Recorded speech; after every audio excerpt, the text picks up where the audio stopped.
حکیم الامت حضرت اقدس تھانوی رحمۃ اللہ علیہ کا ایک چھوٹا سا رسالہ ہے، اس کا نام ہے شوق وطن، وطن کا شوق۔ تو وہاں وطن سے مراد یہ وہ گھر نہیں ہے جہاں ہم رہتے اور پیدا ہوتے ہیں، بلکہ جنت ہی مراد ہے۔ اور مجھے چند سال پہلے ایک چیز پڑھ کر بڑا تعجب ہوا۔ امریکہ کا ایک سائنسداں جس کا ابھی چند سال پہلے انتقال ہوا ہے، وہ جو تھا بالکل معذور جسمانی طور پر، کالج والے جانتے ہوں گے، اسٹیفن ہاکنگ، آپ لوگوں نے دیکھا ہوگا، پڑھا ہوگا۔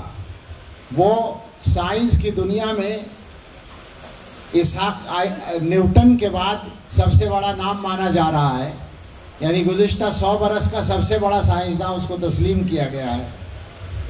اس کی کئی کتابیں ہیں، کئی ریسرچ ہیں۔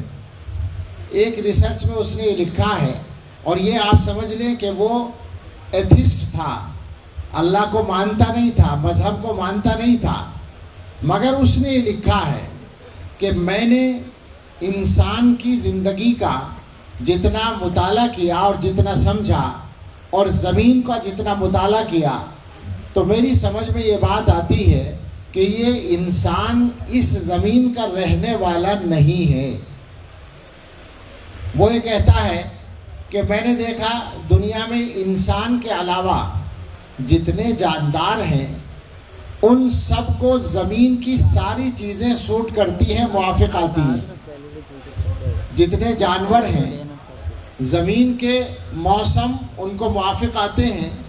آپ نے نہیں دیکھا کہ کوئی جانور کپڑے بنانے کا اہتمام کرے، یا سردی میں لحاف کی اس کو ضرورت ہو، یا گرمی کے موسم میں اے سی اور کولر کی اس کو تلاش ہو۔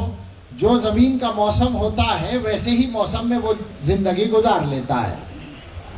اسی طرح سے زمین پر جو غذائیں ہیں، سارے جانور ان غذاؤں کو ویسے ہی کھا لیتے ہیں جیسے وہ ملتی ہیں۔ پتے کھانے والے جانور ہیں، پتوں کو اسی طرح کھا لیتے ہیں۔ گوشت کھانے والے جانور ہیں، گوشت کو ایسے ہی ڈائریکٹ کھا لیتے ہیں۔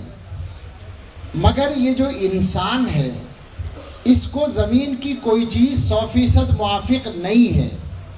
اگر زمین پر سردی ہوتی ہے تو اسے گرمی چاہیے، اسے لحاف چاہیے، اسے گرم ہونے کے اسباب چاہیے۔ اگر زمین پر گرمی پڑتی ہے تو اسے ٹھنڈک چاہیے۔ یہ زمین کی گرمی کو بھی برداشت نہیں کر پاتا، یہ زمین کی سردی کو بھی برداشت نہیں کر پاتا۔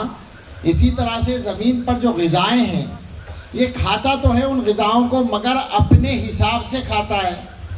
اناج کھاتا ہے تو اس کو پکا کر، پیس کر، کوٹ کر، ابال کر، روٹی بنا کر کھاتا ہے۔ اگر یہ سبزی کھاتا ہے تو ڈائریکٹ نہیں کھاتا، اس کو کاٹتا ہے اور دھوتا ہے اور پھر اس کو پکاتا ہے، پھر کھاتا ہے۔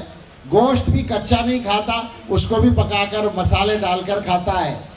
تو زمین کی غذائیں اور زمین کے موسم اس کے مزاج کے مطابق نہیں ہیں۔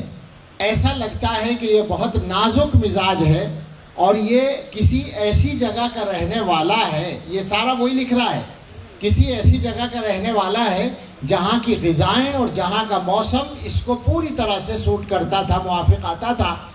ہو سکتا ہے اس سے وہاں کوئی غلطی ہوئی ہو اور وہاں کوئی طاقت ہو جس نے وہاں سے اٹھا کر اس کو زمین پہ پھینک دیا ہو۔ حیرت ہو گئی پڑھ کر، اور سوچنے لگا میں کہ بندہ خدا، تجھے تو سب سے پہلے کلمہ پڑھنا چاہیے تھا۔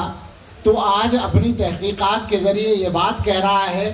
ہمارے قرآن میں بہت پہلے یہ بات اللہ تعالیٰ نے انسانوں کو مخاطب کر کے بتائی ہے کہ آدم علیہ السلام کو جنت میں پیدا کیا تھا، اور وہاں اللہ تعالیٰ نے ان کو یہ بتایا تھا کہ اِنَّ لَكَ أَلَّا تَجُوعَ فِيهَا وَلَا تَعْرَىٰ وَأَنَّكَ لَا تَظْمَأُ فِيهَا وَلَا تَضْحَىٰ۔